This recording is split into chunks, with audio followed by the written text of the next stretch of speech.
Aloha! Christian Maiko here, the Flying Hawaiian, coming at you today with a new video. Today we are going to be doing swab techs. This is how you're going to swab for those of you interested in learning how to swab and create your own swabs. Alright, so to get started, I had harvested these this morning, so I just put them in my Tupperware, kept them moist. All cleaned the soil and everything off of them already. Got your hand sanitizer. I like to have my 3 jars, or what my dad made me when I was a little kid here, my hot chocolate cup. He made that in like 1989 or something.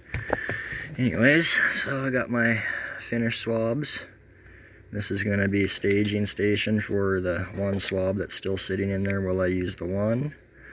And of course a little bit of hand sanitizer, which you will actually see me use in this video. As you can see, you're actually seeing me use gloves too inside of my sab, of course. And yeah, so here we go.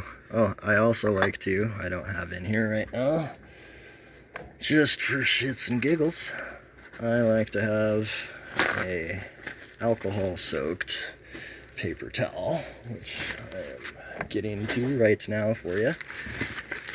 And I'll spray it out here. You can kind of see my reflection out here.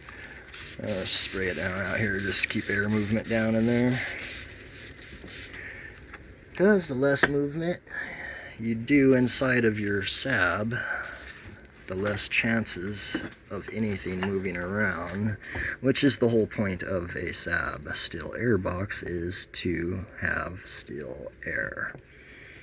Alright, so obviously I'm not going to use the hand sanitizer because I got this nice wet, and I'm just going to do it outside really quick so I can move my hands quick and not move the air around. And then come back in nice and slow movements. I got 5.5-inch holes and I got very skinny arms, so I got lots of movement air around it so I don't create no billow effect or suction.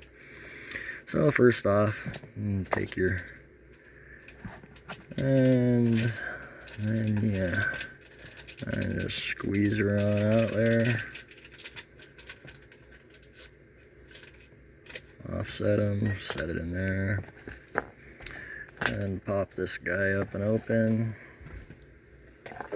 Move this guy to the side, and let's see, pick one of these without a stem on it. Alright, got a nice little fatty here. This one has already been printed, so now come in and get what's left. And basically the object is you want to spin this the whole time as you're doing back and forth. And pretty basic. You want to get right in between, give it a little spin to get it deeper in, and start pushing back and forth while spinning. Come out, do one more. And I like to give it a good little spin, make sure you get all the gills off of it. And then, now I take it, set it into that one. Come back over here, grab this one, and just get in there and then start spinning back and forth, go forward, back. And you're just sitting here basically finger banging the mushroom. Well, yeah, with a Q-tip, but yeah, not too hard. I mean, once you get it so dark, you're just gonna be spreading spores back and forth onto the mushroom, so I like to get it about, just like that, and that is like millions of spores on one swab there. And then boom, come and open another one. I'll do a few here, and just so you guys could get the full spectrum. A little push is another way to do it. I'll toss that in there and grab it and commence the gill fucking. Yeah, she likes that.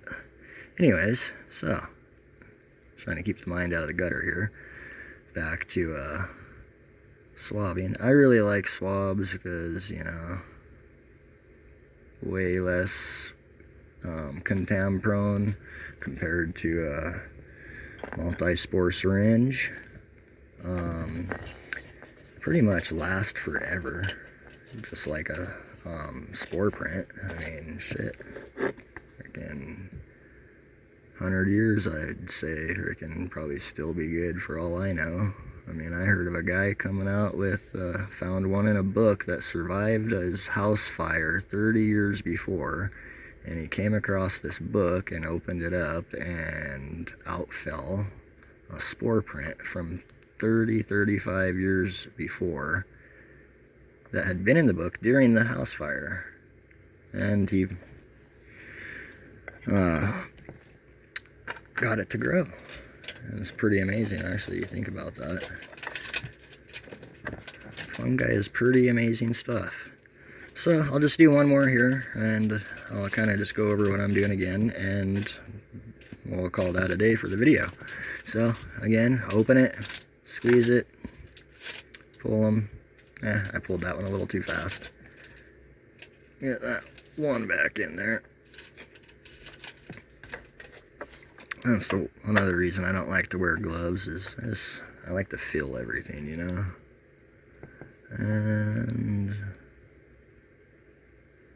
get in there, get all them goodnesses. And it's a patience thing, you know, like just to be able to split the gills. But, you know, it's great therapy. I use mycology for therapy. It's freaking awesome. And then I like to make sure that my sides are all good right there. I know my top's up there, which, I mean, that's plenty already. But I'm just kind of an overkill type of guy. So I'll just kind of do that. And, yeah. I mean, I don't do that to all of them. As you can see, some of them aren't. But so that's basically it. That is how you take a swab from a mushroom, which there are lots of different varieties of mushrooms that do not drop spores. So you have to swab to get their spores to be able to take them and germinate them or do any sorts of research with them. So yeah, that is swabbing right there. And if you're interested too, the other way is I have another video I had made that is about cloning and cloning to agar, which, as you can see, I got a bunch of agar back here. That's a very helpful video there, educational for you guys to learn how to keep culture going, and part of an isolation process to isolate a certain phenotype that you like and gene inside of a full spectrum of a variety of mushroom.